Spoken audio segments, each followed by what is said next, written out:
Take it away. Right, a few thoughts on frame. So at its simplest, frame is a little bit of tension, or sometimes you'll hear it referred to as tone, in the body of leads and followers that allows them to communicate with each other. So when leaders either move their own bodies, followers can feel it and keep in time and in step, or if leaders are wanting a particular move from a follower, then they can lead it and followers can respond appropriately. At its simplest form, it's thinking about anytime your hand is moved, you follow it, and that translates all down the body, through the stomach muscles, the hips, into the feet, without any delay at all. So I'm slightly tensing, ideally just from the shoulders by pushing them down. My actual forearm tends to be quite relaxed, and I just offer the weight of that to my leader and keep most of the tension up here. This is also going to protect me if leaders get a little bit over enthusiastic. And I can also think of it as a string attaching from my belly button to my wrist, so anywhere the hand goes, the belly button follows. Sometimes you need to engage stomach muscles slightly to feel this, and then everything can move as one, shoulders, hips and feet all together throughout any moves. You can feel this when you first start dancing by becoming really rigid and being kind of pulled and pushed around, creating compression against your partner or tension. And to practice this, you just slightly tense up, take your partner's two hands and then either press into each other with your weight or lean back from each other, but try not to have any movement here. So this is slightly tense again in the shoulder, but it's the opposite to allowing this to happen, which is known as zombie arms and chicken wings. In a real dance, if your arm gets pulled, you don't want it to sort of go across to chicken wings and then the rest of your body follow, or stretching too far. This is called overextension. So anytime my hand moves, I want to go with it, not have it going ahead of me. Again, that's going to protect you. Another way, just bear with me 1 second. Got another way of feeling this. I'm in exactly the right spot. Have you paused that? Okay. Double up my duties here. Another way of feeling this to practice is taking something with a little bit of resistance and being able to walk it along the floor without having to do this, without pushing from the shoulders. So I can walk that along the floor and I'm feeling what tension is required to keep my hand there.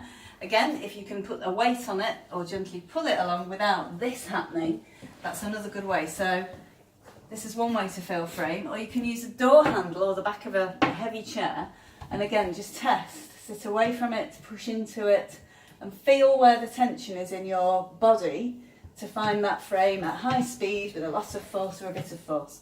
You'll notice there's a little bit of flexibility here. What you'll often hear referred to now is the idea of stretch.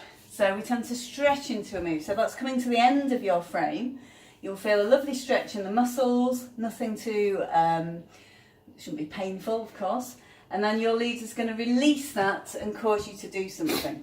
So often moves now go as the move finishes, 7 and 8, we stretch with the partner and wait for the release for whatever the next move's going to be. Okay, I hope that makes some kind of sense. It's a lot to take in and something really, it's ideal to work with partners, but again, followers particularly, you can kind of figure out where that is on the door handle and with a mop. Let's swap. I haven't got a lot to add to that. I think that's very succinct. Other way around. But that's it. Yeah, that's how the camera works. So posture for leaders, the principles of frame pretty much exactly the same as what Jane has just described. She tends to sort of dance in what she refers to as Disneyland princess style. So elbows are kind of tucked in, shoulders are back. These forearms are actually really relaxed, and they're kind of, when you've got a partner to dance with, the arms are kind of supported by your partner. So you have a nice straight line between arms. No referred to as V's or W's. So that will be a V and that will be a W between your partners. Nice straight line, so the energy between you can kind of flow through the easiest and simplest possible channel, which is a straight line. Posture-wise, I kind of think Invisible Motorbike or Silverback Gorilla rather than Disneyland Princess. You can be a Disneyland Princess if you like, that's absolutely fine. But as Jane says, this principle off frame actually helps you you get moving without overextending. If you do get overextensions occurring in a follower or even a leader as well, it's going to take you off the beat. You can move instantly if you have a really good frame. If you overextend, then you're going to be slightly behind, because the time it takes for your hips to kind of catch up to your shoulders is going to sort of set you off from the music and from your course of action, what you were trying to do. So initially, ideally, we are trying to get followers to move from the hips using this connection. So I'm going to require frame for that. If I move backwards, this is the difference. We connect using our frame, and then when we want to actually create a lead using that connection, I'll actually shift my body and keep my frame going. So I'm not sort of yanking, tugging, pulling and pushing. And that's pretty much all I want to talk about frame for leaders. Also useful for leaders, I think, for, I'm going to get you to explain it, but for body leading something like a turn in a follower, if you have frame, sometimes you can use that just by turning your own body, I think. Yeah, so this is how we get into the realms of body leading. So I don't want to be just shifting my arms and using my frame. It's the same similar principle to what Jane was saying. If you imagine your hands are attached to your body through invisible strings, if I wanted to turn my partner in that direction enclosed, it's going to be more functional to actually shift my body. Or if we're in opposition, I can create a stretch just by releasing this arm, allowing them to go in the opposite direction. But using my body to actually get things moving is a lot more it's a better way of doing it. It's a nicer way of doing it. It's not the only way. You can use arms. Sometimes you have to use both. But we're trying to minimise arm leading as much as possible and try and move from the body and lead from the body wherever we can, using frame.